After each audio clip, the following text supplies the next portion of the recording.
دیکھیں یہ ہماری گورنمنٹ کے اندر جو مسئلے سب سے زیادہ جو ہیڈ ایکس تھی اس میں یہ جو پاور سیکٹر ہے یہ سب سے بڑا ہیڈ ایک تھا. اب یہ کیا اس کا پرابلم ہے؟ کیا اس کا پرابلم یہ ہے کہ ان پچھلی گورنمنٹس نے ہمارے سے پہلے انہوں نے کانٹریکٹ سائن کر دیے بجلی کے. وہ کانٹریکٹ سائن کر دیے ہیں کیپیسٹی پیمنٹس کے، جو ہم بجلی خریدیں یا نہ خریدیں ہمیں پے کرنا پڑتا ہے. تو جب ہم گورنمنٹ میں آئے تھے تب مجھے غالباً کوئی میرے خیال میں 450 ارب روپیہ کیپیسٹی پیمنٹس تھی. انہوں نے جو نئے کانٹریکٹ سائن کیے تھے وہ آہستہ آہستہ جب وہ نمسکار دوستوں، ہندوستان کی بات میں آپ کا سواگت ہے. یہاں ہندوستان کی ہر خبر آپ کو دیکھنے اور سننے ملے گی، ساتھ ہی پاکستانی سماچار بھی دیکھنے کو ملے گی، اس لیے چینل کو سبسکرائب کرنا اور بیل آئیکن دبانا نہ بھولیں. دھنیہ واد.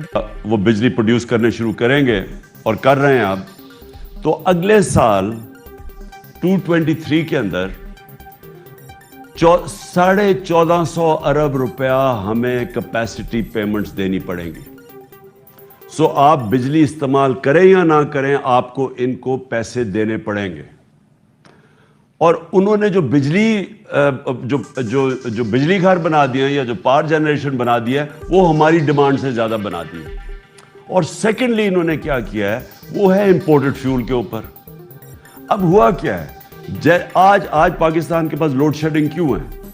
لوڈ شیڈنگ اس لیے ہے کہ ہم نے جو ہمارے بجلی گھر ہیں اگر ہم امپورٹ کرتے ہیں فیول تو ہمارے پاس پیسہ ہی نہیں ہے. وہ ان کی قیمتیں، کوئلہ اوپر چلا گیا، گیس اوپر چلے گئی انٹرنیشنل مارکیٹ کے اندر، تیل اوپر ہمارے زمانے میں تو بہت اوپر تھا، تو پھر نیچے آ گیا.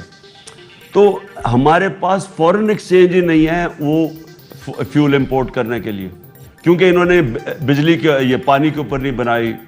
اور یہ جو سولر کی بات کر رہے ہیں، جو سولر سولر کے اندر بھی ایشوز ہیں. سو ہمارا پرابلم کیا آ رہا ہے، ہم بالکل رینیوبلز، اب سولر کی قیمت نیچے آتی جا رہی ہے. انہوں نے ہائیڈرو الیکٹریسٹی انہوں نے اپنے بنائے ہوئے ہیں اسٹیشنز، وہ آن لائن نہیں آ رہے ہیں کیونکہ ان کی سستی بجلی ہے اور لوگ وہ لے لیں گے تو یہ جو کیپیسٹی پیمنٹس کا کیا بنے گا. سو ہم یہاں بری طرح پھنسے ہوئے ہیں، پرانے کانٹریکٹس پہ ہم پھنسے ہوئے ہیں. کانٹریکٹس انہوں نے سائن کیے، امپورٹڈ فیول پہ انہوں نے سائن کیے، بجلی لے یا نہ لے ہم نے پیسے دینے ہیں. اور جو بجلی پروڈیوس کر دی ہے وہ زیادہ ہو گئی ہے، ہماری کنزمپشن سے زیادہ وہ بجلی ہے. ہم یہاں پھنسے ہوئے ہیں. ہم یہ مہنگی بجلی ہمارے گلے پہ ایک بہت بڑا ایک وہ توق پڑا ہوا ہے. اور اس کا جو دوسرا پرابلم کیا یہ ہے کہ وہ ہماری جو سرکولر ڈیٹ ہے، اب وہ سرکولر ڈیٹ اتارنے کے لیے انہوں نے اب بجلی کی قیمت کہاں پہنچا دی ہے. مجھے اب کیا خوف ہے، جدھر انہوں نے بجلی پہنچا دی ہے بجلی کی قیمت، ایک اس سے تھیفٹ بڑھے گی کیونکہ لوگ افورڈ نہیں کر سکیں گے، لوگوں نے چوری کرنی ہے. اب پہلے بھی ہماری چوری کافی تھی. اب دوسری چیز کیا ہے، دوسری چیز یہ ہے کہ یہ جب کئی ہمارے ڈسکوز ہیں وہ ان کی لائن لاسز اتنی زیادہ ہیں، وہ سارے جو افیشینٹ ہیں ان کو سبسیڈائز کرنا پڑتا ہے. کئی بڑی ہیوی لائن لاسز ہیں. تو یہ جو سارا سسٹم ہے یہ بہت بڑے کرائسس کے اندر ہے. اور اگر کرائسس صرف اس لیے ہے کہ انہوں نے جس طرح کے کانٹریکٹ سائن کیے ہیں، یہ ہمارے لیے کانٹریکٹ سب سے بڑا اس وقت عذاب بنا ہوا ہے. اور آپ یہ کہہ رہے ہیں نا کہ آگے 2023 کے بعد آسانیاں پیدا ہوں گی جب یہ کانٹریکٹ. دیکھیں اثر، پہلی چیز تو میں پہلے بھی اس کا جواب دے بیٹھا تھا کہ یہ ہر طرح غلط ہے کہ ایک مفرور، ایک سزا یافتہ، ایک جھوٹا آدمی جو کہ جھوٹ بول کر ملک سے باہر بھاگا ہے، ایک کانوکٹ، اور اس کے علاوہ جس کے اربوں روپیہ باہر پڑا ہوا ہے ملک سے، اربوں روپیہ نہیں، میں سمجھتا ہوں ڈالرز اس کے باہر پڑے ہوئے ہیں، ملینز آف ڈالرز کی پراپرٹیز میں یہ اور اس کے بچے رہتے ہیں، اور کوئی نہیں بتا سکتا ہے کہ پیسہ کدھر سے آئے کیونکہ چوری کر. تو آپ نے دوسری بات بتائی آئی ایم ایف کی. دیکھیں یہ گورنمنٹ آئی ایم ایف میں صرف 5 مہینے رہی ہے. اسی آئی ایم ایف کے ساتھ ہماری گورنمنٹ 2.5 سال تھی. یہی آئی ایم ایف تھا، ہم 2.5 سال تھے، یہ ہیں 5 مہینے. ان کا آیا کرائسس ابھی یہ فلڈز کا، ہمارا کرائسس آیا تھا کووڈ کا جو انٹرنیشنل کرائسس تھا.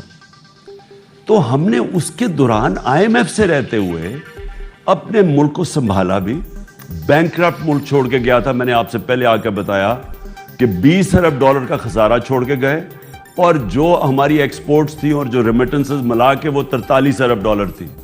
ہم چھوڑ کے گئے. ہمارا جب انہوں نے نو کانفرنس کی ٹیبل کی سازش کے تحت, تو ہم صرف $16 ارب کا خسارہ چھوڑا ہمارا تھا اس وقت, اور $63 ارب ہماری آمدنی تھی. $20 ارب آمدنی بڑھا چکے تھے. تو ہم بھی IMF پروگرام میں تھے. IMF ہمیں بھی کہتا تھا قیمتیں بڑھاؤ. IMF ہمیں بھی کہتا تھا کہ جناب ریسٹرکشن لگاتا تھا ہر قسم کی ہمارے اوپر کہ انٹرسٹ ریٹ بڑھاؤ, اور وہ جو ان کی لیکن ہم اپنے لوگوں کے لیے سٹینڈ لیتے تھے. اسی دور میں ہم نے سب سے بڑا, پاکستان کی تاریخ سے سب سے بڑا سوشل پروٹیکشن پروگرام کیا. ہم نے اپنے لوگوں کو پروٹیکٹ کیا. اسٹینفورڈ یونیورسٹی کی رپورٹ ہے کہ پاکستان کے اساس پروگرام پاکستان اس کی تعریف کی اور پاکستان کو ویلفیئر اسٹیٹ کی طرف لے کے جا رہا تھا. تو IMF کے پروگرام میں ہم نے لوگوں کو بھی پروٹیکٹ کیا. IMF کے پروگرام میں سارے برصغیر میں سب سے زیادہ روزگار دیا. ورلڈ بینک کی رپورٹ ہے کہ انڈین سب کانٹیننٹ میں پاکستان نے سب سے زیادہ آفٹر کووڈ ہمارا روزگار تھا. اسی پروگرام میں 6% گروتھ ریٹ ہم نے کی.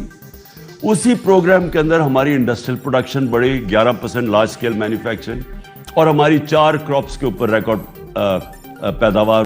کتنی مہنگائی ہوئی ہے کہ تیل کی قیمت 150 روپے سے, ڈیزل کی 150 روپے سے 250 روپے پہ چلی گئی. انٹرنیشنلی تو کم ہو گئی ہے تیل کی قیمت. $103 ہمارے دور پہ تھا, آج $93 ہے. تو کیسے 100 روپے انہوں نے لیٹر بڑھا دیا. بجلی 16 روپے یونٹ سے 36 روپے یونٹ پہ کیسے پہنچ گئی, یعنی ڈبل سارا کچھ کیسے ہو گیا. اور ابھی انہوں نے گیس کی قیمت 250% بڑھانی ہے.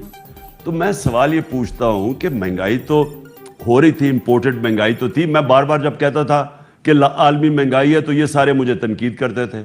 ہم جب کہتے تھے کہ IMF کے ہم ریسٹرکشنز میں ہیں تو یہ ہمیں کہتے تھے IMF کی غلامی کر رہے ہو. یہ بتائیں کہ کیا کر رہے ہیں ہم. مجھے ایک چیز بتائیں کہ انہوں نے عوام کے لیے کی ہے. ساری چیزیں انہوں نے کی اپنی چوری بچانے کے لیے, اور ملک کے اوپر انہوں نے کرش کر دیا لوگوں کو.